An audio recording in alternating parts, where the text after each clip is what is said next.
আমাদের নবী মুহাম্মদুর রাসূলুল্লাহ সাল্লাল্লাহু আলাইহি ওয়াসাল্লামের নাম মুবারক কেউ যদি একাধিকবার শুনে তাহলে একবার দরুদ শরীফ পড়া ওয়াজিব, বারবার পড়া মুস্তাহাব। কেউ যদি একবারও দরুদ শরীফ না পড়ে সে ওয়াজিব তরক করলো, ওয়াজিব ছেড়ে দিল।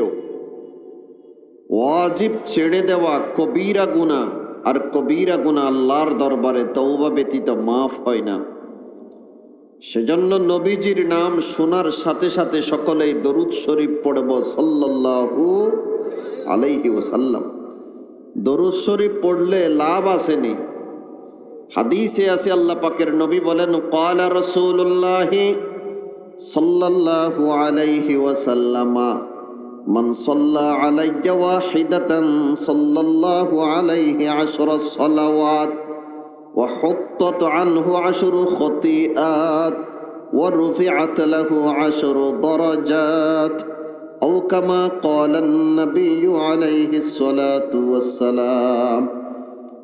আল্লাহ পাকের নবী ইরশাদ করেছেন, কেউ যদি আমার উপর একবার দরুদ শরীফ পড়ে আল্লাহ তাআলা তার উপর 10 বার রহমত নাজিল করবে, তার 10টি গুনাহ মাফ করে দেওয়া হবে, জান্নাতে তার মর্যাদা 10 স্তর বাড়িয়ে দেওয়া হবে।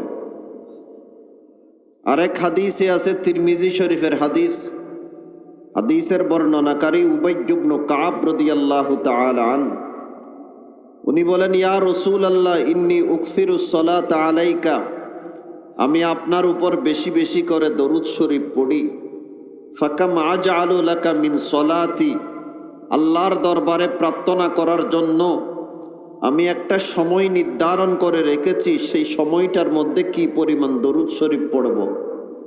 আল্লাহর রাসূল বলেন, মা শিতা, তোমার যতটুকু ইচ্ছা। সাহাবী বলল, ইয়া রাসূলুল্লাহ আর রুবআ, যেই সময়টা আমি আল্লাহর দরবারে প্রার্থনা করার জন্য, দোয়ার জন্য নির্ধারণ করে রেখেছি, সেই সময়টার 4 ভাগের 1 ভাগ আমি দরুদ শরীফে কেটে দিতে চাই, আপনি কি বলেন? আল্লাহ পাকের নবী বলেন, মা শিতা ফাইন জিত্তা ফাহুয়া খায়রুল লাক, তোমার ইচ্ছা আর একটু বাড়াইতে পারলে আরো ভালো। সাহাবী বলল, ইয়া রাসূলুল্লাহ অর্ধেক সময় আমি দরুদ শরীফে কাটাইতে চাই।